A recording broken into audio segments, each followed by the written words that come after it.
नमस्कार व्यूअर्स, मैं हूं अमीश देवगन और आप देख रहे हैं देश का सबसे लोकप्रिय कार्यक्रम और मेरे साथ देश के युवा हैं, जनता जनार्दन है। तो जोरदार तालियों के साथ अभिनंदन करिए इन सबका। और 2022 की चुनावी रणभेरी बच चुकी है। गुजरात और हिमाचल प्रदेश में भारतीय जनता पार्टी, कांग्रेस और आम आदमी पार्टी पूरे दमखम के साथ जुट गई है। प्रधानमंत्री नरेंद्र मोदी गुजरात और हिमाचल में ताबड़तोड़ रैलियां लगातार कर रहे हैं। दोनों राज्यों को विकास की सौगात दी जा रही है। तो कांग्रेस ने भी प्रियंका गांधी वाड्रा को मैदान में उतार दिया है और कांग्रेस को लग रहा है कि प्रियंका आएंगी तो गांधी की आंधी चल जाएगी। और अरविंद केजरीवाल भी बहुत बेकरार है एंट्री मारने के लिए। प्रधानमंत्री मोदी एक और विकास का दांव चल रहे हैं तो दूसरी ओर कश्मीर के बहाने नेहरू गांधी परिवार पर भी निशाना साधा जा रहा है। वहीं कांग्रेस को प्रियंका गांधी के भरोसे बड़े कमाल की उम्मीद है।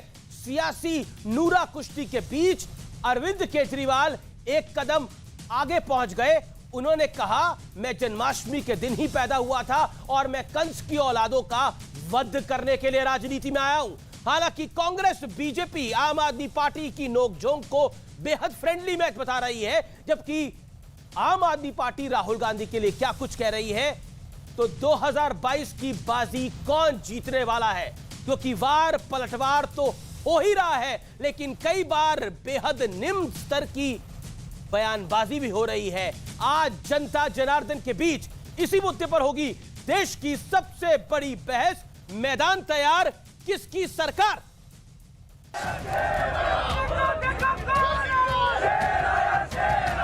अब डबल इंजन की सरकार नया इतिहास रहेगी और हिमाचल की जनता नया रिवाज बनाएगी। होंगे कामयाब एक दिन, जो मन में है विश्वास। प्रदेश के भविष्य का क्या होगा अगर एक ऐसी सरकार चलेगी जो कर्मचारी को नहीं मानती, उसका सम्मान नहीं करती। मुझे भगवान ने एक स्पेशल काम दे के भेजा है, ये इन कंस की औलादों का सफाया करने के लिए। हिमाचल में चुनाव की तारीख के ऐलान के साथ वोट युद्ध का शंखनाद हो गया है। हिमाचल में 12 सितंबर को वोटिंग होगी और 8 दिसंबर को नतीजों का ऐलान होगा। उसके साथ ही तमाम दलों ने भी कमर कस ली है। हर छोटी चीज के लिए,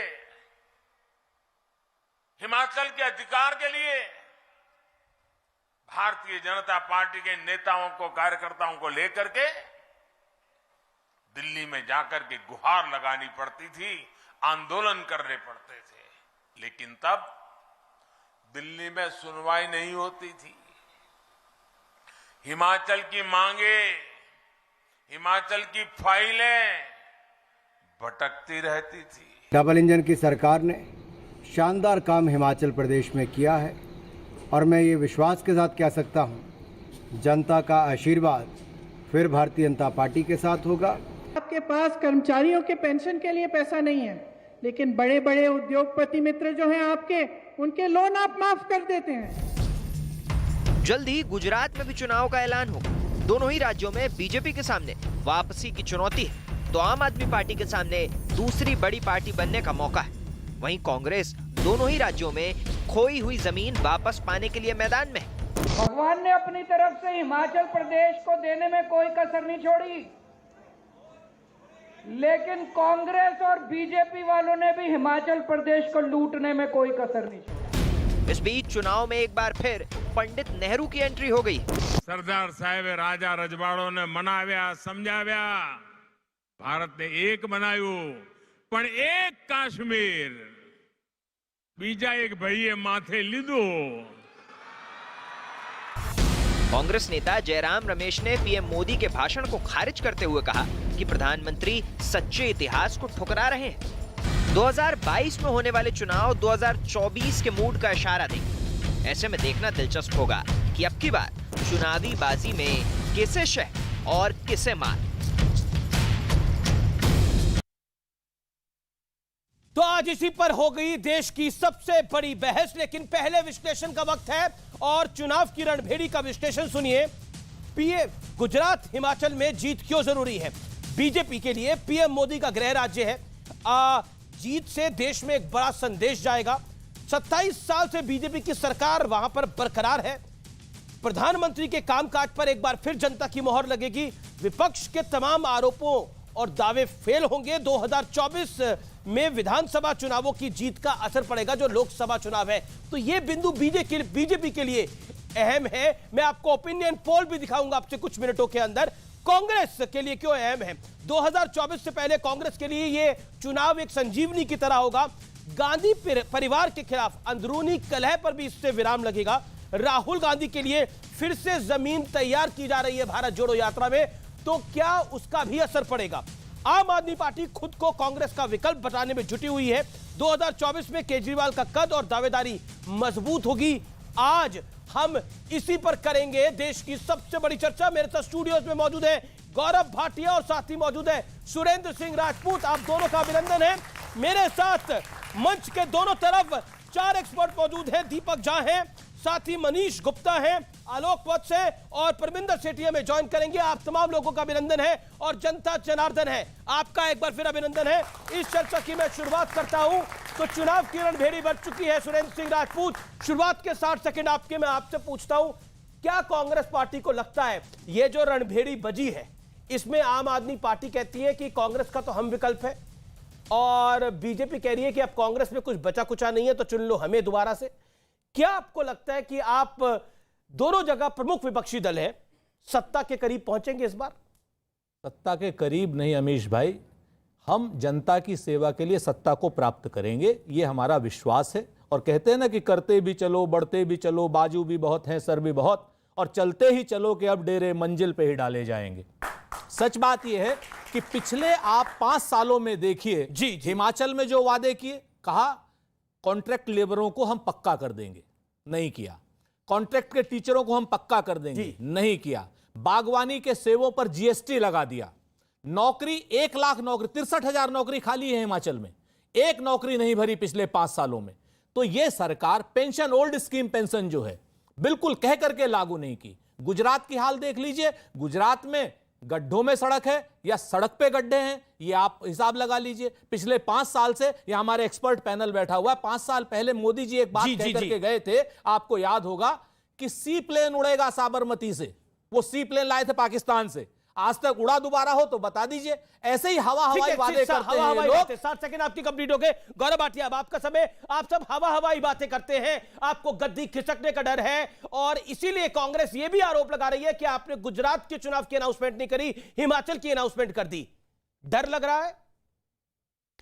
देखिए, ऐसा है कि अगर हमने कुछ किया ही नहीं तो ऐसा क्यों है कि 26 साल से 27 साल से गुजरात की जनता बार बार आशीर्वाद भारतीय जनता पार्टी को ही दिए जा रही है। और यह कहना गलत नहीं होगा, जैसे जैसे आती है मोदी जी की आंधी, उड़ जाते हैं नकली गांधी। इस बार भी देखिएगा यही होगा, यही होगा। दूसरी बात मैं बता दूं, ये छोटा पाप इधर, बड़ा पाप अभी आएगा मेरे ख्याल से, आपने बताया है। क्यों? दोनों को हिंदुओं से बड़ी नफरत है। ये वाले कह रहे थे, इन्होंने कहा कि मंदिर जो हैं वो शोषण का अड्डा है, और ये वाले कहते हैं हिंदू आतंकवाद, और राहुल गांधी कहते हैं लड़कियां छेड़ने मंदिर में जाते। दोनों भ्रष्टाचारी हैं। कौन बड़ा है ये तय करना मुश्किल है। इधर सोनिया गांधी, राहुल गांधी दोनों बेल पे बाहर है, रॉबर्ट वाड्रा बेल पे है, कार्ति चिदम्बरम, पी चिदम्बरम, डीके शिवकुमार। आपने हिंदू की बात करी। मैं आपसे 10 सेकंड में एक सवाल पूछता हूं, क्या आपको लगता है कांग्रेस एंटी हिंदू है? और क्यों आपको लगता है कांग्रेस एंटी हिंदू है? सुरेंद्र राजपूत, आपको एंटी हिंदू लगते हैं? ये तो हिंदू ही है। देखिए, ये मेरे साथी हैं, मैं इनका सम्मान करता हूं, मैं पार्टी की बात कर रहा हूं। भारत में रह के जो पार्टी ये कह दे कि भगवान राम काल्पनिक है, जो हिंदू आतंकवाद कह दे, वो कभी भी हमारी संस्कृति को, तो हमारी पहचान को समझ ही नहीं पाए। ये हिंदू ही है। मैं आपकी बात आता हूं सुरेंद्र राजपूत, चुनाव आता है हमारी तो नहीं, पूरे देश की स्ट्रॉन्ग पिच हिंदुत्व है, ये याद रखिएगा। यही हमारी पहचान है। नहीं, कोई इसको डिनाई नहीं कर रहा, देश की पहचान भी है। लेकिन सुरेंद्र राजपूत गाहे बगाए आपको इसी में फंसा देते हैं। ऐसा क्यों होता है? और आप लोग फंस भी जाते हैं और अंत में निष्कर्ष जो निकलता है वो भी आपके सामने है। भारतीय जनता पार्टी मूल रूप से मायावी लोगों की पार्टी है। मायावी? हाँ, मायावी हैं ये लोग, मायावी हैं। मायावी लोगों का यही काम होता है कि झूठ बोलो, जोर से झूठ बोलो और झूठ बोलो। भाई हिंदू तो सच्चाई ये है कि सनातन धर्म में जितनी वर्ण व्यवस्था है उसमें तो श्रीलंका वाले भी हिंदू थे, आपके सामने है सारी चीजें। ये चुनाव संविधान के तहत हो रहा है, हिंदू मुसलमान पर चुनाव देश में हो रहा है, लंका में नहीं हो रहा। हाँ, वही। अगर अब मैं इससे आगे कुछ कहूंगा तो विवाद खड़ा कर देंगे, हम कह देंगे रावण लोग हैं, हम नहीं कहने वाले। इन्होंने हमको नकली गांधी कहा, बोल भी रहे हैं, हम कहने नहीं वाले। हम नहीं कह रहे हैं, सुन लीजिए आप। पब्लिक भी हंस रही है, तो समझ रही है आपकी भावना को। दूसरी बात, आपकी भावना को समझ रहे हैं। इन्होंने हमको नकली गांधी कहा। हम तो भाई जो हैं आपके सामने हैं, लेकिन ये लोग तो असली मोदी है। कोई छोटा मोदी, कोई बड़ा मोदी, कोई खरा मोदी, कोई खोटा मोदी, कोई यहां से गया क्या नाम एंटीगुआ मोदी, कोई गया इंग्लैंड मोदी। इन सारे मोदियों को नहीं कहेंगे ये लोग। देश की संपदा को लूट करके बाहर ले जाने वालों के मुखालिफ चुनाव होगा। चुनाव आर्थिक असमानता के खिलाफ होगा। देश के 2 उद्योगपति खाली अरबपति बन रहे हैं, दुनिया की वो कर रहे हैं, और 80 करोड़ आदमी क्यों गरीब बन रहे हैं, ये भी तो जरा बताया जाए। चुनाव इन हिंदू मुसलमान के मुद्दों पर नहीं होगा, चुनाव रोजगार के मुद्दे पर होगा, चुनाव महंगाई के मुद्दे पर होगा। जी ठीक। गौरव, एक एक्सपर्ट का सवाल भी आ रहा है, मैं आपसे लूंगा सवाल। गौरव भाटिया, 30 सेकंड में जवाब, फिर मैं एक्सपर्ट्स के पास आ रहा हूं। 1 मिनट दे दीजिएगा। जी। दरिया दिली दिखाइएगा, अच्छा लगेगा। देखिए, कांग्रेस के प्रवक्ता ने अभी कहा गुजरात में सड़क में गड्ढे हैं या गड्ढों में सड़क है। अरे ये तो कांग्रेस पार्टी का हाल है। पार्टी ही गड्ढा है या गड्ढा ही पार्टी है, ये नहीं पता है आपको। और दूसरी बात मैं बताऊं, रोजगार की करी लेटेस्ट आंकड़ा आया है, आप देखिएगा।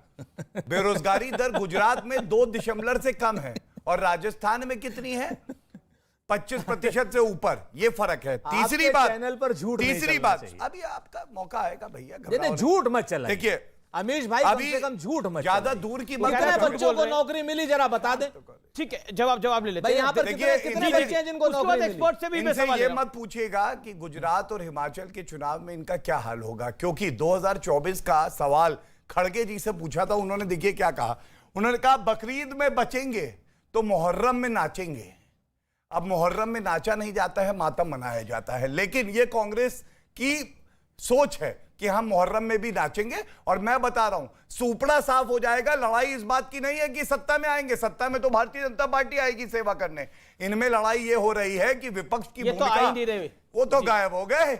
विपक्ष की भूमिका कौन निभाएगा, पाप या बड़ा पाप? जी, पाप या बड़ा पाप। दीपक झा, आपका सवाल क्या है? फिर मैं आ रहा हूं आपके पास। गौरव भाटिया जी ने बड़ी अच्छी बात कही। पाप और पाप, 2 + 2 क्या होता है? 4 होता है। तो एक पाप एक पाप है, जिसको सुन लो। और तो फिर तो आप पाप के, आपके बड़े वाले पाप हो गए ना, पापा हो गए। अब जो आपका पापा है पार्टी का, वो पूरे देश में पाप फैला रहा है, पूरे देश को पापी बना दिया है। बड़ा पापा है। अरे इनकी पार्टी का जो मुखिया है बड़ा पापा है। तो नाम लेके, अरे नाम क्या लेना, आपको पता है ना। हवा क्यों निकली? देखो नीचे, इतना डरते हो उस नाम से। न्यूज इंडिया की पापा ही है, समझ लो। न्यूज 18 इंडिया की 51 साल का परिपक्व बालक भाग जाता है। अरे पापा आ गए, पापा भागो। अरे तभी से बात करें प्रधानमंत्री जी के लिए, पापा मैंने नाम नहीं लिया। कौन सा तरीका? आपके पिताजी के लिए मैं ऐसा नहीं कहूंगा, आपके पिताजी के लिए नहीं कहूंगा। इनको हमारे और आप में, समझे? बात है, ये देश की चुनी हुई पार्टियों को पाप बोलेंगे, तो क्यों नहीं बोलेंगे? आप अपना विश्लेषण रखिए ना। आपने किसको पापा बोला था? पापों का पापा इनकी पार्टी। पापों का पापा किसको बोला आपने? इसकी पार्टी, इनकी पार्टी का सबसे बड़ा पापा जो है, आपका रेफरेंस क्या था? आपका रेफरेंस क्या था? नहीं, आपका रेफरेंस क्या था? पता लगना चाहिए ना। पब्लिक भी कह रही है पार्टी को बोला पाप। नहीं, एक सेकंड, अब शांत होइए, शांत होइए। एक मिनट, सुन लो। एक मिनट, न्यूज 18 इंडिया की कुर्सी है, इसमें छेद नहीं हो सकते। यहाँ की पत्रकारिता खड़ी होती है, मुझे भी बराबर का मौका मिलेगा।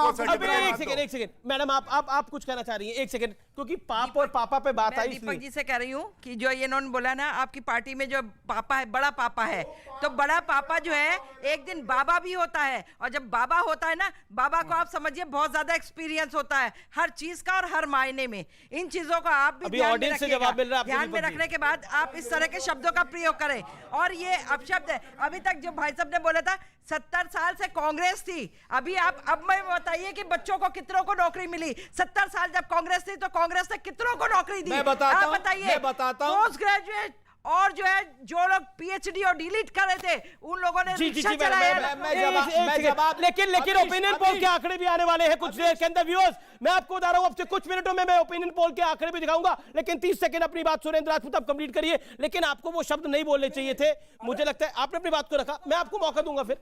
ओके, मैं इन बहन जी को बहुत प्रणाम करते हुए कहता हूं कि इनकी उम्र के जितने लोग पेंशन पा रहे हैं आज की डेट में, वो कांग्रेस की देन है, नौकरी कांग्रेस की देन है। आज की डेट में आप जहां पर बैठी हुई हैं, ये कांग्रेस की देन है। कांग्रेस ने देश बनाया है, कांग्रेस ने देश बनाया है, कांग्रेस ने इस संस्थाओं को बनाया है और कांग्रेस ने नौकरियां दी हैं, और आप जैसे लोग कृतज्ञता करते हैं। अभी कांग्रेस के प्रवक्ता एक बात कह रहे थे कि हम आर्थिक असमानता को दूर करेंगे। मेरी दो बातें इसमें, आर्थिक असमानता लाया कौन, पहली बात, और दूसरी बात, अरे आप तो वो लोग थे जिन्होंने आर्थिक आधार पर आरक्षण को रोका। गरीबों को गरीब रखने का काम आपने किया, आर्थिक आधार पर आरक्षण आपको देना चाहिए था, आपने रोका। क्यों रोका, जवाब दीजिए। जवाब। आर्थिक असमानता की बात कर रहे हैं हमारे मित्र जो छुपे हुए राजनीतिक कार्यकर्ता हैं। हम आपको जिम्मेवारी से कहते हैं कि 2014 से पहले 28 करोड़ लोगों को अत्यंत गरीबी रेखा के नीचे से ऊपर लाई, ये आपके आंकड़े कहते हैं। और नरेंद्र मोदी के शासनकाल में 23 करोड़ लोग गरीबी रेखा के नीचे गए और 5 करोड़ 60 लाख लोग अत्यंत गरीबी रेखा के नीचे गए। ये मैं नहीं कह रहा हूं, आप मैं ओपिनियन पोल का आंकड़ा दिखा देता हूं। मेरे पास ओपिनियन पोल का पहला आंकड़ा आ गया है, मैं आपको बता देता हूं ओपिनियन पोल का पहला आंकड़ा क्या आ रहा है। और मेरे पास कुछ आंकड़े आ रहे हैं जो कि जी दर्पण ओपिनियन पोल के हिमाचल प्रदेश के अंदर, क्योंकि चुनावों की रणभेरी बढ़ चुकी है, भारतीय जनता पार्टी आज की तारीख में सिंगल लार्जेस्ट पार्टी तो बनी रही है वहां पर, और साथ में सरकार बनाने की कुव्वत रख सकती है। कांग्रेस नंबर 2 रहेगी, यानी आम आदमी पार्टी का सपना चकनाचूर हो सकता है, उसको 0 पर या 1 पर संतोष करना पड़ेगा। बीजेपी का नंबर 36 से 48 है, कांग्रेस का नंबर 20 से 28 है, आम आदमी पार्टी 0 से 1 है, अदर्स के खाते में 3 है। यह बड़ा नंबर हमारे पास है, हिमाचल का आंकड़ा हमारे पास है ओपिनियन पोल का। और हिमाचल के मुख्यमंत्री जयराम ठाकुर इस समय मेरे साथ लाइव जुड़ रहे हैं, बात करने के लिए एक्सक्लूसिव जुड़ रहे हैं। जयराम ठाकुर जी, अभिनंदन आपका न्यूज 18 पर। मेरा सीधा सवाल है आपसे, चुनाव की रणभेरी बच चुकी है, कांग्रेस को लग रहा है कि हर बार जैसे पलटी मार जाती है सरकारें वहां पर, इस बार भी ऐसा ही हो जाएगा, आपको क्या लगता है? देखिए, कांग्रेस पार्टी मालूम नहीं दिन में सपने देख रही है ये, और हिमाचल प्रदेश में ही नहीं पूरे देश भर की परिस्थिति अगर आप देखें, आप महसूस करेंगे कि पूरे देश भर में एक दौर चल पड़ा है कि केंद्र के साथ चलना, मजबूत नेता के साथ चलना, देश के प्रधानमंत्री जी के साथ चलना, देश का एक मजबूत नेतृत्व नरेंद्र भाई मोदी जी है, उनको सहयोग करना। इसी तरह से मैं इस बात को कह रहा हूं कि आपने अभी देखा होगा हाल ही में उत्तर प्रदेश में 37 वर्षों के बाद कोई सरकार 5 वर्षों के बाद रिपीट हुई। उत्तराखंड में जब से अस्तित्व में आया उत्तराखंड, तब से हर बार 5 वर्ष में सरकार बदल जाती थी, लेकिन अब की बार फिर सत्ता भाजपा को मिली है। गोवा में, मणिपुर में फिर भाजपा। ये मालूम है कि मोदी आसरा है, नरेंद्र मोदी है तो सरकार रिपीट हो जाएगी। तो निश्चित रूप से बहुत बड़ा फैक्टर, सबसे मजबूत फैक्टर यह है, पूरा देश नरेंद्र भाई मोदी जी को मजबूत करना चाहता है, और ऐसे में हिमाचल कहां पीछे रहेगा? हिमाचल निश्चित रूप से आगे बढ़ेगा। और हिमाचल में हम इस बात को कह रहे हैं कि आदरणीय प्रधानमंत्री जी का हिमाचल के साथ एक ऐसा रिश्ता है, एक जिसको मैं कह सकता हूं कि इमोशनल कनेक्ट है, क्योंकि वर्षों तक यहां पर उन्होंने काम किया है।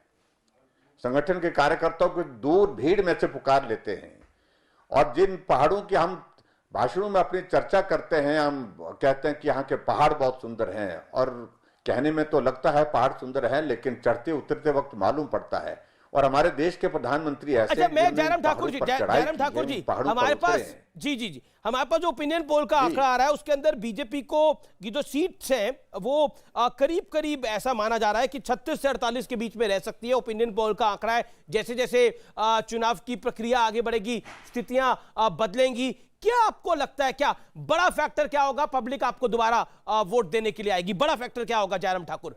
40 सेकंड में अगर आप बता पाए सर।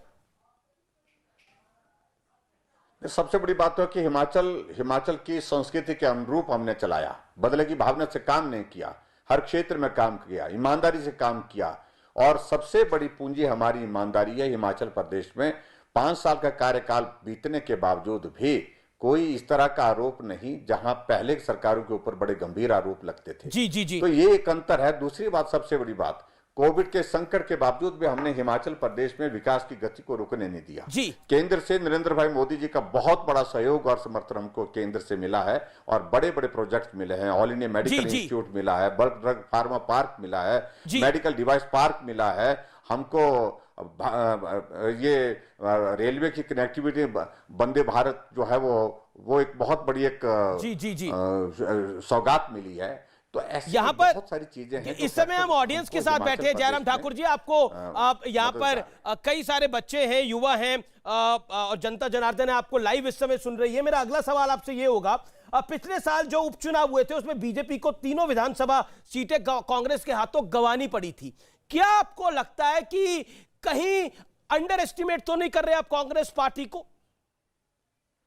माना राजा वीरभद्र सिंह अब नहीं है उनके साथ और उनका देहांत हो गया, बड़े नेता थे कांग्रेस पार्टी के, लेकिन क्या आपको लगता नहीं अंडर एस्टिमेट किया जा रहा है? क्योंकि लास्ट टाइम 3 उपचुनावों में उन्होंने पटक नहीं दी थी भारतीय जनता पार्टी को और बड़े तरीके से हराया था।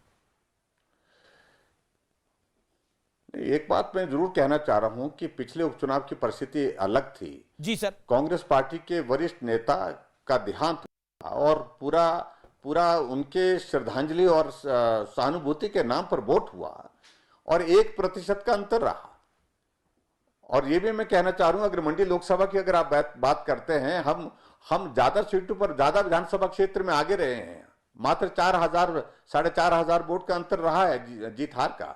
लेकिन मैं उन सारी चीज को लेकर के ये भी नहीं कह रहा हूं हमको कोई ओवर कॉन्फिडेंट होना है, हमको मेहनत करनी है। हमने उसके बाद सबक सीखा है और हमने सुधार किया है, काम किया है, परिश्रम किया, और उसके बाद उस मेहनत के बलबूते आज की तारीख में हम कह सकते हैं कि आप चुनाव में हमारी तैयारी इस प्रकार की हम जीतेंगे। केजरीवाल ठाकुर जी, आप जयराम ठाकुर जी, केजरीवाल फैक्टर को आप कैसा देख रहे हैं? क्योंकि वो कह रहे हैं ना बीजेपी ना कांग्रेस, इस बार हम, पंजाब आपका पड़ोस का राज्य है, वहां उन्होंने कांग्रेस को मात दे दी बहुत बुरी तरह। देखिए, केजरीवाल की बात में सिर्फ इतनी कह रहा हूं कि बहुत उत्साह में थे वो, लेकिन हमने पहले ही कहा था कि जब हिमाचल प्रदेश की आप चढ़ाई चढ़ना शुरू करें तो सांस फूल जाएगी आपकी। जी, हमने मजाक में बात कही थी। पब्लिक ताली बजा रही है आपकी बात पे। पार्टी आज की तारीख में हिमाचल प्रदेश में पब्लिक ताली बजा रही है आपकी बात क्यों कह रहे हैं कि सांस फूल जाएगी? हालांकि उन्होंने पंजाब में कांग्रेस की सांसें जरूर फुला दी। और जी जयराम ठाकुर जी, हिमाचल प्रदेश में चढ़ने से पहले सांस फूल गई। जी, लगता है कुछ ये कहना चाह रहा हूं, आज की तारीख में उनने चुनाव लड़ने का मन ही छोड़ दिया यहाँ पर। अच्छा, मन ही छोड़ दिया है। हालांकि उनकी पार्टी के कई वरिष्ठ नेता तो आप ही के पार्टी में शामिल हो गए हैं। जी, जयराम ठाकुर जी, आपका बहुत बहुत शुक्रिया और ऑल द बेस्ट आपको इलेक्शंस के लिए। Thank you so much. Jairam Thakur हमारे से जुड़ रहे थे, बहुत बहुत धन्यवाद। हिमाचल प्रदेश के मुख्यमंत्री। एक बात मुझे समझ में नहीं आती, मैं आपके पास आता हूं, ये जो ओपिनियन पोल का आंकड़ा आ रहा है इसके अंदर ऐसा नहीं है कि कांग्रेस का सुपड़ा साफ होगा। आपके लिए सबसे ज्यादा रिलैक्सिंग बात तो ये होगी कि आप अभी भी वहां पर नंबर 2 पार्टी बरकरार रहेंगे। लेकिन क्या आपको लगता नहीं है कि आम आदमी पार्टी जब आपके खिलाफ लड़ती है तो वो जीत जाती है, चाहे वो दिल्ली हो चाहे वो पंजाब हो? क्या आपको लगता नहीं जिसको हाथ पकड़कर आपने चलना सिखाया, आप दिल्ली में उनकी सरकार लेके आए? क्योंकि आप उत्तर प्रदेश से आते हैं, मैं बोलता हूं उत्तर प्रदेश में भी पहली सरकार आप ही ने बनवाई अपने विपक्षियों की। आज वहां से आप बाहर हैं, दिल्ली में आप ही ने आम आदमी पार्टी की सरकार बनाई, आज आप वहीं से बाहर हैं। पंजाब के अंदर भी वो आपके सामने लड़े तो वो बड़े तरीके से जीत गए। ऐसा क्यों होता है कांग्रेस के साथ? अब जो आपकी उंगली पकड़ के चलता है वो आपको निपटा देता है। आगे से गलती नहीं करेंगे। That's an honest answer, I mean. एक चीज जानिए यार, हम आपको, बहुत आदमी अपनी गलतियों से सीखता है। एक चीज समझ लीजिए, आज की डेट में मुद्दा ये छोटे संघी और बड़े संघी का नहीं है, मुद्दा आज की डेट में दो अलग हैं। मुद्दा है महंगाई का जी, मुद्दा है बेरोजगारी का, मुद्दा है जो संवैधानिक संस्थाओं पर अटैक हो रहे हैं, मुद्दा है छदम राष्ट्रवाद का, मुद्दा है आज की डेट में आपने जो फॉल्स प्रॉमिसेस किए। मैं तो गुजरात का एक प्रॉमिस याद दिलाया मैंने आपको कि जब पिछली बार चुनाव हुआ था पाकिस्तान से एक सी प्लेन आया था, आपने भी बहुत उड़ाया उसको यहां पे, वो उड़ाया, अरे आपने उड़ाया था, इस पे उड़ाया था, ऐसे उड़ाते थे वो, एक बढ़िया सा स्टूडियो बना करके उसमें बीच में बैठ करके सब बड़ा आप लोगों ने उड़ाया था, यहां से ऐसे उड़ेगा वहां से वैसे। कितनी बार उड़ा वो सी प्लेन भाई, कोई हमें बता दे।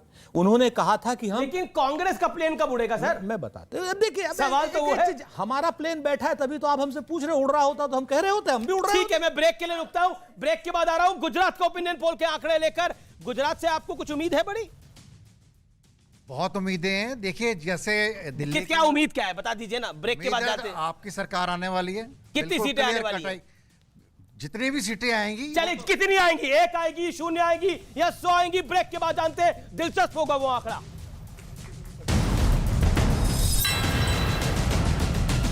हैरान करने वाला एक वीडियो सामने आया। वहां मोटरसाइकिल सवार 2 बदमाश एक महिला के गले से उसकी सोने की चेन खींचते दिखाई दिए, जिसका वीडियो वहां लगे सीसीटीवी कैमरे में रिकॉर्ड हो गया।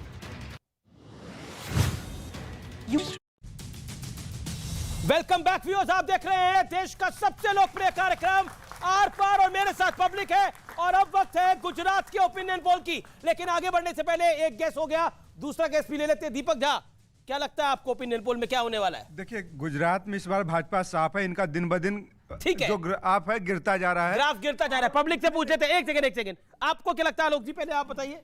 देखिए मैं इनसे पूछना, गुजरात में क्या लगता है? गुजरात में क्लीन स्वीप होगा भारतीय जनता पार्टी का। आपको लगता है क्लीन स्वीप होगा, यानी कांग्रेस को लगता है उनकी सरकार बनेगी, आपको लगता है उनकी सरकार बनेगी, आपको लगता है बीजेपी की सरकार बनेगी, आपको यह लगता है। लेकिन व्यूअर जनता क्या सोच रही है, जनता की ओपिनियन क्या आ रही है? गौरव भाटिया, सुरेंद्र राजपूत, आप देखना चाहते हैं? गौरव भाटिया परेशान तो नहीं हो रहे आप? मुस्कुरा रहे हैं। चलिए, क्या 27 साल बाद पलटी मारेगा गुजरात? लेकिन ओपिनियन पोल में क्या आता है, आंकड़े आपको बताते हैं। सी वोटर का ओपिनियन पोल कहता है कि बिल्कुल नहीं, गुजरात के अंदर नरेंद्र मोदी की वापसी होगी, यानी गुजरात के अंदर बीजेपी की वापसी होगी और यह अच्छी वापसी बताई जा रही है। मेरे आंकड़ों के मुताबिक, ओपिनियन पोल के आंकड़ों के मुताबिक, सी वोटर के आंकड़ों के मुताबिक, पिछली बार बीजेपी की 99 आई थी, इस बार 135 का आंकड़ा बीजेपी क्रॉस कर सकती है। यानी ये पिछले 15 साल में सबसे बड़ी जीत दर्ज कर सकती है गुजरात में भारतीय जनता पार्टी। ये बड़ा अपडेट है। कांग्रेस को बड़ा नुकसान हो रहा है पिछली बार की तुलना में। कांग्रेस पिछली बार बड़ी टक्कर में आई थी, इसमें कोई दुराई नहीं है। गुजरात के चुनाव में पिछले 20 साल से फॉलो कर रहा हूं, कांग्रेस का उससे मजबूत चुनाव शायद मैंने पिछले 20-25 साल में नहीं देखा। लेकिन इस बार कांग्रेस को झटका लग रहा है, 36-44। इसलिए शायद राहुल गांधी अभी तक गुजरात का रुख नहीं कर रहे हैं। और आम आदमी पार्टी, सपने बड़े बड़े थे सर आपके, सपने बहुत बड़े थे आपके, लेकिन जनता ने, मतलब हो सकता है आपको 2 दे दे या 0 दे दे, यानी अंडे की श्रेणी में आप आ सकते हैं। ये है पूरा गुजरात का ओपिनियन पोल। लेकिन फर्स्ट रिएक्शन गौरव भाटिया आपका बनता है इसके ऊपर। क्या आपको लगता है कि पिछले 15 साल में जो जीत नहीं मिली वो इस बार आपको जीत मिल रहेगी? ऐसा क्या कर दिया है आपने?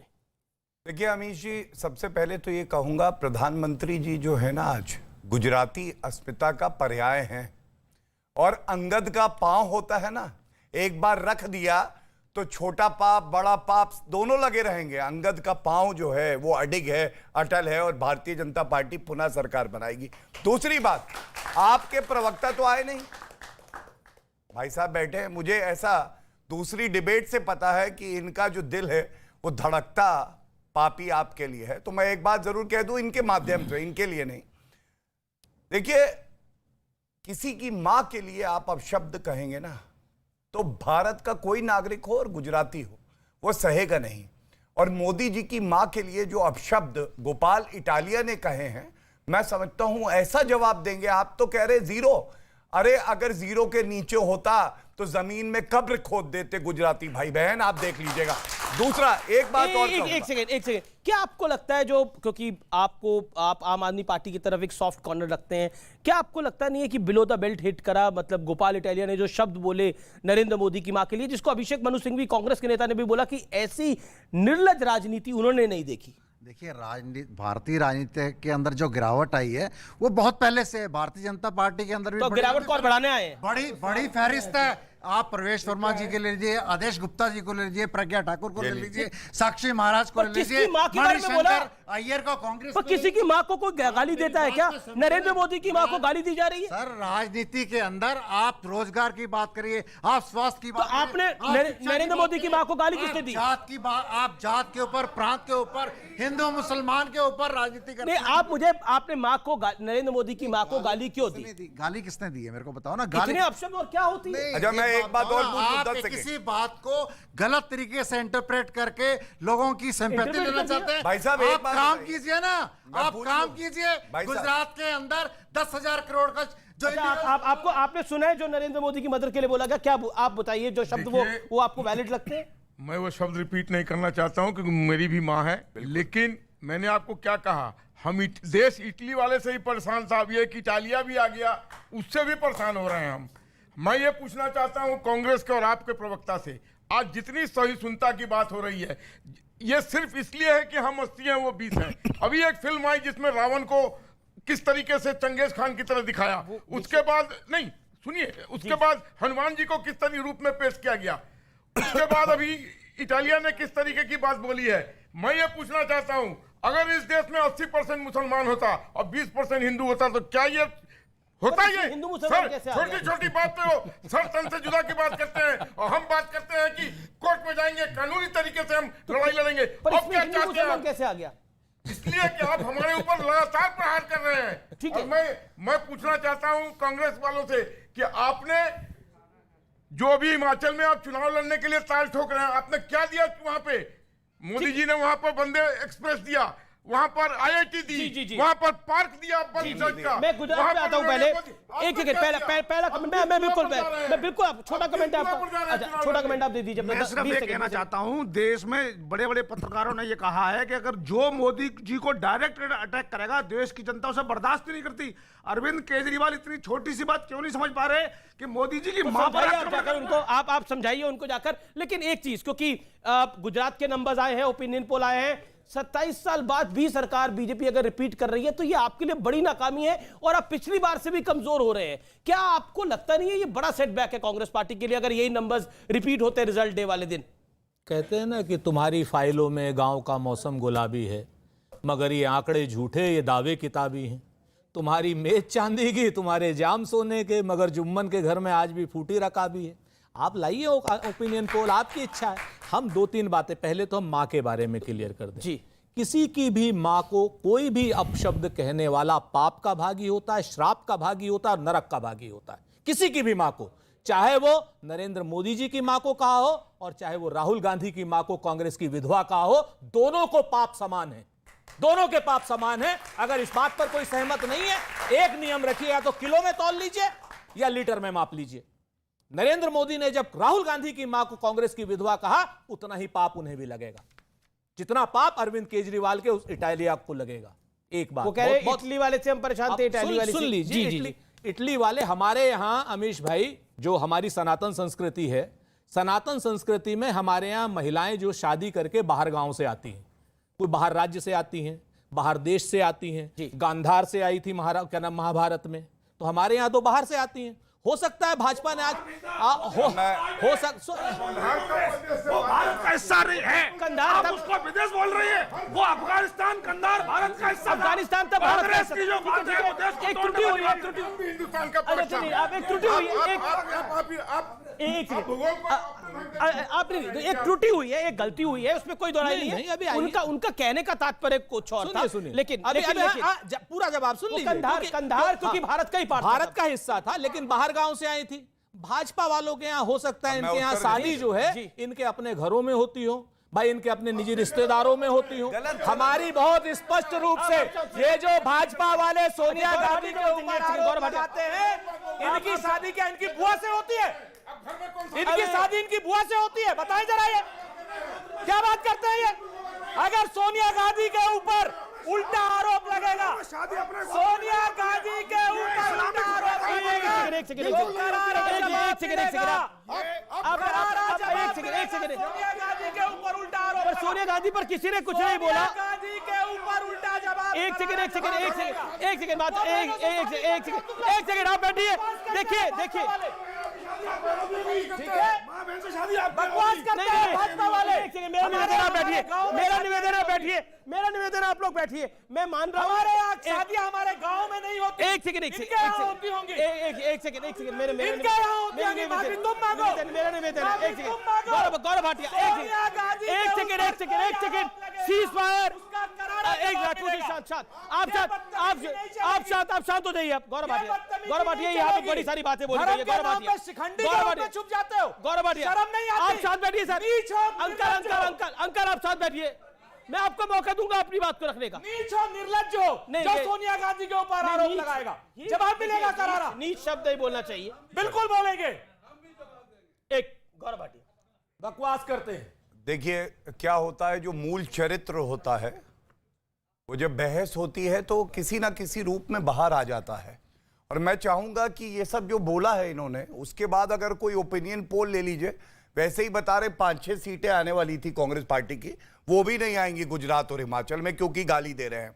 दूसरी बात, इन्होंने कहा गाली देना गलत बात है। अच्छा, जब राहुल गांधी चुने हुए प्रधानमंत्री को चौकीदार चोर है कहता है और सर्वोच्च न्यायालय में उसके बाद माफी मांगता है, आई एम सॉरी, जब सोनिया गांधी मौत का सौदागर बुलाती हैं, राहुल गांधी खून की दलाली कहते हैं और प्रियंका वाड्रा गांधी नीच बुलाती हैं, तो वो क्या खूबसूरत शब्द हैं। और मैं एक ही बात कहूंगा, ये कह रहे थे लीटर में करिए या मीटर में करिए, तो इनका तो ये हाल है कि दूध लेंगे मीटर में, दाल लेंगे लीटर में, चना लेंगे दर्जन में और राहुल गांधी न्यू वर्जन में। लेकिन आएगा अंडा ही अंडा आएगा। और क्यों कहता हूं, जो 2 प्रदेश है हिमाचल और गुजरात, 30 लोकसभा सीटें हैं। 2019 के चुनाव के परिणाम, नरेंद्र मोदी जी को आशीर्वाद मिला, हमें मिली 30 की 30 सीटें, इनको मिला अंडा। क्यों मिला अंडा? क्योंकि जनता जानती है जहां जाएंगे लूट खसोट मचाएंगे। ये 1 रुपया जनता को नहीं दे सकते हैं। कोविड की महामारी में सोनिया गांधी करोड़पति हैं, राहुल गांधी करोड़पति हैं। अपने निजी जो साधन थे उससे 1 रुपया जनता को नहीं दिया। मोदी जी ने अपना वेतन दिया ये बताने के लिए कि ये मेरा परिवार है और अगर मेरे पास धन है तो आपकी भलाई के लिए कुछ कहना चाहती है। मुझे कुछ सवाल है, वो मैडम वहां पर कुछ लगातार हाथ खड़ा कर रही हैं और वो काफी कुछ आप भी, सर मैं आपको बताऊंगा, आप उत्तेजित मत होइए, आराम से सवाल पूछिए अपनी। देखिए आपने कहा कि जो है महिलाओं के ऊपर जो आपने आरोप प्रत्यारोप लगाया कांग्रेस ने बहुत गलत लगाया है। नहीं, दूसरी बात, किसने लगाया महिलाओं के ऊपर? राष्ट्रपति के ऊपर महिलाओं के ऊपर उदित राज ने क्या बोला? राष्ट्रपति को क्या बोला उदित राज ने? भाजपा लगा रही है, महिला नहीं है। गाली देना सोनिया गांधी महिला नहीं, पर सोनिया गांधी को आज का टॉपिक कुछ और था। 50 लाख की एक सेकंड आप अपनी बात करो। आपने ये कहा कि गुजरात में जो है सबके अपने घरों में शादियां होती, सनातनियों में अपने घर के अंदर शादी नहीं होती। सनातनी हिंदू जो भी है उसके यहाँ बाहर से ही लड़की लाई जाती है। मतलब ये नहीं होता है भारतवर्ष सोनिया गांधी के ऊपर आरोप लगाओगे? सोनिया गांधी महिला नहीं है किसी की। आपका सवाल, आपका पॉइंट क्या था? पर सोनिया गांधी पर बात नहीं हुई थी। सोनिया गांधी के ऊपर आरोप लगाओगे? नहीं, किसी ने आरोप नहीं लगाया सोनिया गांधी पर। सोनिया गांधी बिल्कुल लगाया। गलत बोले, इटाली और इटली क्या बात है? गलत बोलेंगे, क्या बात ये करते हैं? इनकी सोच। नीच भारत की हर महिला छोटी है, सोनिया गांधी एक एक करके एक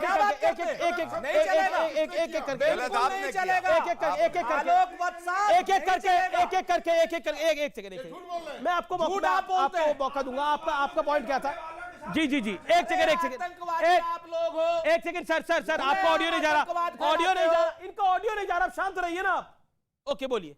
कांग्रेस पार्टी, आप खड़े होके, कांग्रेस पार्टी के जो नेता हैं वो जो महिलाओं को जो इस टाइप की बात बताते हैं, और अब इन्होंने सोनिया गांधी का उदाहरण दिया, लेकिन सोनिया गांधी को कभी भी कोई भी ऐसी बात कोई नहीं किया है। जी। लेकिन अभी जो नरेंद्र मोदी के माँ का जो आप पार्टी ने जो शब्द किया, इसको सब पार्टी की ओर से सब लोग निंदा प्रस्ताव पास करना चाहिए।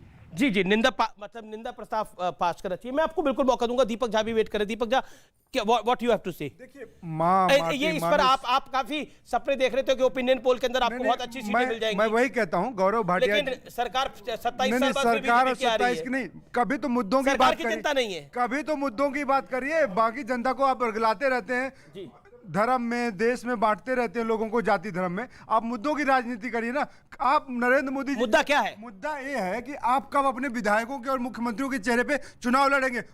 नरेंद्र मोदी जी जाके कहते हैं देखो मेरे को ही वोट देना, तो क्या नरेंद्र मोदी जी लोकसभा? बताइए, अब किसी के पास नरेंद्र मोदी होगा तो वो दिखाएगा कि मेरे को वोट डाले। मुद्दे नहीं है तो नरेंद्र मोदी है। स्टारडम की राजनीति करते हैं। स्टारडम की राजनीति आप लोग करते हैं। देखिए, ऐसा है, ये सौभाग्य होता है, पुरुषार्थ का फल देता है भगवान। अब आप अपनी टर्न। किसी के पास डबल इंजन की सरकार है। मैं आपको मौका दूंगा आगे जी। उत्तर प्रदेश का चुनाव याद करिए, श्री नरेंद्र मोदी जी और योगी आदित्यनाथ जी, और इनके पास फुस्सी बॉम्ब। ये कभी लाते, राहुल गांधी को लॉन्च ही नहीं होता रॉकेट, फिर प्रियंका वाड्रा गांधी लॉन्च ही नहीं होता, सोनिया गांधी जी पूरे उत्तर प्रदेश के चुनाव में एक सभा करने नहीं गई। अब भैया तो सौभाग्य की बात है कि हम मोदी जी का चेहरा दिखा के गर्व महसूस करते हैं। तुम राहुल गांधी को कहते हो, राहुल लेकिन भैया, आपके पास नरेंद्र मोदी के अलावा कोई दूसरा विकल्प नहीं है। प्रॉब्लम आपके साथ यह है कि आपकी लोकल लीडरशिप पॉपुलर नहीं है। अच्छा, तो मैंने जब योगी आदित्यनाथ जी के बारे में बताया, पुष्कर सिंह धामी जी मुख्यमंत्री थे उत्तराखंड के, दोबारा बीच में ना बोले, अपना चुनाव हारे थे पुष्कर धामी। अरे मैं जी जी जी एक सेकंड, आप इनको भी यही ले आइए। मैं बता रहा हूँ, इतनी इनको नीचे आग लगी है, सीट में अंगीठी लगा रखी है क्या? वो अपनी बात कर रहे हैं, वो अपनी बात अरे कर तो रहे हैं। एक बार प्रश्न पूछ लिया, उसके बाद कौन सी बात है? कौन सी बात है ये? आप उनसे मेरे को अपनी बात पूरी करने दीजिए। गलत तरीका है ये। आप इधर आइए। ये गलत है, ये गलत है, ये गलत है। आपने, आपको इनके फादर के बारे में बोलने का कोई बेकार की, तब भी मैंने मेरे पिताजी के बारे में सुनिए। अरे सुनिए आप, ओके, एक सेकंड गौरव भैया, आपने गलत बोला। ये अपने पापा से सीखे हुए पाप कर रहे हैं, ये गलत था, ये गलत था। नहीं, गलत था। मैं इस डिबेट में एक बात कहूंगा। एक सेकंड, पर्सनल रिमार्क्स क्यों कर रहे हैं किसी के बारे में? आपके बारे में एक पर्सनल रिमार्क किसी ने नहीं करा। एक प्रवक्ता की गहराई ये होती है, इन्होंने मेरे स्वर्गीय पिताजी के बारे में अपशब्द कहे, लेकिन मैंने उसके बावजूद कोई व्यक्तिगत टिप्पणी नहीं करी। और आज जो मैं बात कर रहा हूं, वो केवल ये कर रहा हूं। आप इनको, आप अपनी बात करो। मैं सिर्फ इतना कहना चाहता हूं, देखिए, इन्होंने कहा कि क्या नहीं किया। मैं कहूंगा, मैं आपको आंकड़े दे के बताता हूं। इन्होंने नहीं बताया गुजरात में इनकी सरकार 30 साल से ज्यादा रही, इन्होंने क्या एक आंकड़ा दिया? नहीं।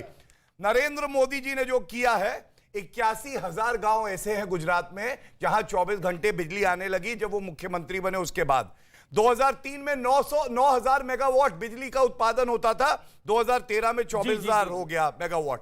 जीएसडीपी, एक स्टेट की कितनी उत्पादकता है, ये थी 99,000 करोड़ 2001 में, बढ़ के 19 लाख करोड़, 19 गुना से ज्यादा बढ़ी। स्कूल ड्रॉप आउट रेट हमारे बच्चों के लिए 33% होता था, 3% हो गया। सबसे अच्छा पूरे देश में। ये कैसे संभव हुआ? मोदी जी ने ईमानदारी से काम किया। अब सुरेंद्र राजपूत तो हटा के वो कह रहे हैं हमारा अंगद का पाव है, हिम्मत है तो हटा के दिखाओ। पॉइंट ये है कि कांग्रेस क्या गुजरात में लड़ना नहीं चाहती? क्योंकि अभी तक नवरात्रि चली गई, कांग्रेस की इकाई वहां पे डिमांड करती रही कि राहुल जी को आना चाहिए या तो प्रियंका जी को आना चाहिए, कोई नहीं गया गांधी परिवार में से। क्या आपको लगता नहीं है कि आप भी सरेंडर कर रहे हैं गुजरात के अंदर? ऐसा क्यों प्रतीत हो रहा है? और उत्तर प्रदेश में, हालांकि 5 राज्यों में चुनाव हुए, उत्तर प्रदेश में तो खुद प्रियंका वाड्रा थी, कोई करिश्मा नहीं वहां पर हो पाया। अब आपको क्यों उम्मीद है कि हिमाचल में करिश्मा हो जाएगा? Why that? बड़ा मसला हो जाता है अमीश भाई। कहते हैं ना कि एक तरफ बात कीजिए, कहते हैं ना दुरंगी छोड़ एक रंग हो जा, सरासर मोम या फिर संग हो जा। आज इलेक्शन कमीशन ने गुजरात के चुनाव का ऐलान करने की हिम्मत नहीं करी। आपके सामने है। पहले तो बीजेपी, पिछली बार भी ऐसे हुआ था। नहीं, पिछली बार ऐसे नहीं हुआ, पिछली बार भी ऐसे ही हुआ। सुन, हमें पूरी जानकारी है। हाँ जी, कहते हैं ना कि पहले तो बीजेपी के 3 जमाई थे। ये तेजस्वी ने कहा था कि ईडी क्या नाम, आईटी ईडी से सीख रहे हैं, ठीक है ना। हाँ, अब बीजेपी के 4 जमाई हो गए, एक इलेक्शन कमीशन भी हो गया। अगर इनकी इतनी हिम्मत, अगर और इनको मुफ्त की रेवड़ियां नहीं बांटनी है, कांग्रेस से डर नहीं लग रहा है, कांग्रेस के कार्यकर्ता से डर नहीं लग रहा है, जनमित्र से डर नहीं लग रहा है इनको, तो क्यों नहीं इलेक्शन की डेट घोषित कर दे भाई? आज एक चीज जानिए, गुजरात पर आप गुजरात में क्यों लड़ते हुए नहीं दिख रहे? बताइए ना, क्यों नहीं अभी तक, क्यों गांधी परिवार से कोई नहीं गया? मैं आपसे जिम्मेवारी से कहता हूं अमीश भाई, और आप पर मुझे भरोसा है जी। आप जाइए, बगैर किसी परिचय के जाइए, और जाइए वहां गांव-गांव में पूछिए कि मुद्दा क्या है और कौन उठा रहा है। आपको पता चलेगा आदिवासी भाजपा ने। राहुल गांधी प्रियंका वाड्रा गए क्या अभी तक गुजरात? मैं सवाल पूछ रहा हूं फिर से आप असल में मुख्य मुद्दे से राहुल गांधी क्यों मुद्दा राहुल आपके स्टार नेता वही हैं। मैंने कहा गए कि नहीं गए? मैंने कहा सोनिया जी गए, अध्यक्ष है वो तो घूम रहे इधर उधर पिज्जा खा रहे। देखिए मेरा असल बात, आप भाजपा वाला प्रश्न मत। जी मेरा भाजपा वाला नहीं, मेरा ये प्रश्न है, ये किसी भी का भी प्रश्न होगा। सोनिया, मैंने तो आपसे पूछा कि क्या गए आपके तीनों बड़े नेता? हम तो कह रहे हैं सोनिया जी कहीं नहीं जा पा रही क्योंकि उनके स्वास्थ्य का ठीक मुद्दा है। आपके यात्रा सामने में तो गई थी, अभी बेटे को बचाने चली गई। प्रदेश बचे ना बचे, मेरी कुर्सी बची है, मेरा बेटा रहे बस। कितने निर्लज लोग हैं। अरे क्यों गई थी बताइए, अगर स्वास्थ्य ठीक नहीं है। अब आइए मुद्दे, असल बात ये गौरव भाटिया साहब बड़े अच्छे इंसान, वकील थे ना, ठीक ठाक। राहुल गांधी जोकर थे, हैं वैसे ही मैं वकील था। जोकर क्यों बोला? ऐसा है क्या होता है? क्या होता है पूछिए इनसे। व्यक्तिगत टिप्पणी कर रहे हैं, वकील थे, वकील थे। ये कैपिटेशन फीस वाले वकील हैं।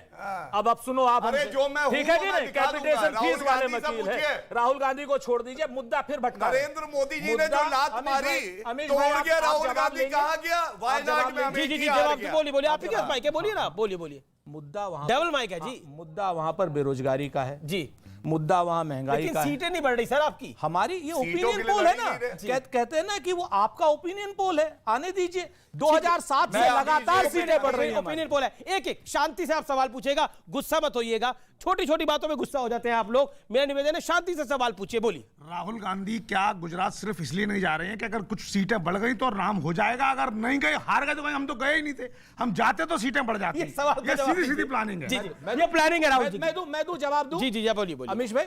जी हम पूरी जिम्मेवारी से आपके शो पर आकर के कह रहे हैं कि ओपिनियन पोल गलत साबित होंगे और गुजरात में हम सरकार बनाने जा रहे हैं। गुजरात में सरकार बनाने जा रहे हैं। हम गुजरात में सरकार बनाने जा रहे हैं, दोबारा से कह रहा हूं। अच्छा, लेकिन नेता हमारे राहुल गांधी। मुख्यमंत्री कौन बनेगा? वो तो बात की बात है ना, वो तो बात की बात। आलोक जी सवाल लूंगा। देखो आप कुछ सुनाते हो और आज सुन के एक जगह देखे सुरेंद्र राजपूत अगर वहां पर कुछ सुनाते हैं शेर व शायरी, तो ये पब्लिक के शेर है भाई, इनके लिए तालियां। अब क्या सुना रहे बताइए। ये राहुल गांधी जी जा नहीं रहे हैं, मोदी जी चुनाव करा नहीं रहे हैं, कांग्रेस का आरोप है, बताइए। देखिए, बीजेपी का हर राज्य में बूथ है बड़ा मजबूत, और मोदी जी देश के सच्चे सपूत। लेकिन सुरेंद्र, आप समय अपना बर्बाद मत कीजिए, सुरेंद्र राजपूत। क्या बात। अब देखिए ये, अब आप भी कुछ सुनाइए भाई, सुनाना पड़ेगा। एक सेकंड कुछ सुनाइए, 10 सेकंड के लिए सुनाइए, बताइए। हमारा वो कह रहे हैं आप अपना समय मत बर्बाद कीजिए सुरेंद्र राजपूत। हम तो कहते हैं ना, हम कवि महोदय से एक ही बात कहते हैं कि करते भी चलो बढ़ते भी चलो, बाजू भी बहुत हैं सर भी बहुत। करते भी चलो बढ़ते भी चलो, बाजू भी बहुत हैं सर भी बहुत, और चलते ही चलो कि अब डेरे मंजिल पे ही डाले जाएंगे। चले डेरे मंजिल पे डाले जाएंगे, लेकिन सीटें नहीं बढ़ पा रही है। गौरव भाटिया। देखिए, इतना कहूंगा कि अगर टेबल ठोकने से सरकारें बनती होती तो 4 बार सरकार इन्होंने बना दी होती, ठोक के। ऐसे ही ठोकते तो उत्तर प्रदेश में भी। क्या ये सत्य नहीं है? 5 विधानसभा चुनाव हुए इसी साल। 5 विधानसभा चुनाव में एक जगह इनकी सरकार थी, 4 जगह भारतीय जनता पार्टी की थी। एक जगह जहां सरकार थी वहां पे भी ये हार गए, और 4 जगह भाजपा की सरकार थी, पुनः आई। उसकी वजह मालूम है क्या है? उसकी वजह केवल इतनी है, हर पापी की कब्र है जिसने खोदी, उस व्यक्ति का नाम है नरेंद्र मोदी। याद रखना, ये भ्रष्टाचार का पाप, गाली देने का पाप, हिंदुओं को गाली देने का पाप, एक मां को गाली देने का पाप, आपको लगता है जनता बख्शेगी? जनता नहीं बख्शेगी। और दूसरी बात, क्यों ऐसा हुआ? भारत जोड़ो यात्रा, एक सवाल ले लेते हैं, एक सवाल लेते हैं। भारत जोड़ो यात्रा से आपको बड़ा प्यार है, लेकिन कर्नाटक में भीड़ काफी है, ध्यान दीजिएगा। आप लोगों ने गौरव यात्रा निकाल रखी है वहां पर, ध्यान रखिए। सुनिए, मैं अपनी बात पूरी कर लूं, फिर आप ले हाँ 10 सेकंड। मैं केवल इतना कह रहा हूं, इतना विद्वान व्यक्ति केवल इन्हीं का लीडर हो सकता है। गुजरात में चुनाव है, भारत जोड़ो यात्रा गुजरात से जा ही नहीं रही है, और उसके अलावा अभी तक कोई वरिष्ठ नेता इनका वहां पे गया नहीं है। ये क्या दिखाता है? अमित शाह जी गए कि नहीं गए? प्रधानमंत्री जी गए कि नहीं गए? हमने देखा हमारे राष्ट्रीय अध्यक्ष वहां थे, गौरव यात्रा निकाली जा रही थी, इन्होंने कुछ किया नहीं किया। ये पहले ही हार चुके हैं और विपक्ष में भी ये नहीं आएंगे, आप देखिएगा। ठीक। ये मेरा सवाल है, एक लाजमी सवाल है कि अगर कांग्रेस 27 साल बाद भी वहां पर अगर सरकार नहीं बना पा रही, निजी टिप्पणी मत करिए, 27 साल बाद भी उधर सरकार नहीं बना पा रही, तो कुछ तो कमी होगी। लोकतंत्र में सरकार बनाना ना बनाना इस चुनाव की बात नहीं है कि आप जीत रहे हैं हार रहे हैं। अरे कोई एनजीओ थोड़ी है Congress party sir, political party है। एक कब से सत्ता में आना, पिछले 7-8 सालों में कमल किया है ना, 7-8 सालों में हर जगह सरकार बना रहे हैं। अब जब कहते हैं ना दिया ज्यादा फड़फड़ाता है तो बुझने का समय आ जाता है, राहुल गांधी की का समय आ गया। जो इनको पापी बोलते हैं, अपनी बात को रखें, आप फिर रखिएगा ना। आप तो अरे वो प्रवचन दे रहे हैं, आप सुने जा रहे हैं, हम थोड़ी ना सुनने आए, या तो फिर प्रवक्ता बना के इधर भेजिए। मैं तो कहता हूँ जिनको पापी बोलते हैं, नहीं देखिए अपनी सबकी जगह तो 15 मिनट प्रवचन देंगे। जी नहीं 15 मिनट नहीं, अभी 10 सेकंड में नहीं बोले। हम तो दिहाड़ी, आप तो तिहाड़ी वाले हो। अरे भैया तुम दिहाड़ी हो तो 11 रुपए दो, पीछे बैठ के जनता देगी। आपने देश को दिहाड़ी बना दिया, देश को दिहाड़ी बना दिया, शर्म करो। मैं तो चाहता हूँ तिहाड़ी ना बने देश तिहाड़ी ना बने, भगवान बचा। अच्छा ठीक है, आपका सवाल क्या है? सवाल आपका समझ गया मैं। सवाल वो कह रहे हैं जो दिया फड़फड़ाता है, जो दिया फड़फड़ा रहा है वो बुझने वाला है, यानी आपका दिया फड़फड़ा रहा है तो बुझने वाला है। जवाब 30 सेकंड, फिर पब्लिक के दो सवाल ले रहा हूं मैं, आ रहा हूं मैं। देखिए दिए की इन्होंने बात करी ना, तो आप भाजपा के लिए पहले अर्ज किया है, फिर कांग्रेस का दिया भी बुझाएंगे। ना आंधियों का खौफ है ना हवाओं का, हमने दिए जलाए हैं सूरज को तोड़ के। संगत का असर पड़ रहा है। और जी इनकी लोग अपनी जिंदगी है एक आखिरी करते हैं। अब ये सूरज को तोड़ दे रहे हैं। हाँ नहीं आखिरी देश के लोग हैं, ये देश के लोग हैं कि दुश्मन है। और ये सरकार बना ली थी भगवा माई करके विधायकों को। अगर हिमाचल प्रदेश में इनको अगर सरकार बहुमत नहीं मिलता है तो क्या भगवान, ये देखो इन्होंने तो रिजल्ट के बाद की कहानी बोल दी। इन्होंने बोला गुजरात में आपको गोवा में बहुमत नहीं मिला, फिर भी आपने सरकार बना दी। अगर कहीं हिमाचल में बहुमत में मिला सरकार तो फिर भी आप बना लेंगे। ये सवाल पूछा उन्होंने। मैं उत्तर देता हूं। जी 10 सेकंड। मेरे भाई मुझे यकीन है आप जैसे नौजवानों पे, ईमानदार जो हैं, जो मेहनत है, आपको पता है कि आपका हित कहां पे है। पुनः भारतीय जनता पार्टी की सरकार वैसे ही आएगी जैसे उत्तराखंड में कहा जाता था। शुक्रिया सर, समय यही समाप्त हो रहा है। आप तमाम लोगों का शुक्रिया। फिलहाल इतना ही, नमस्कार, जय हिंद।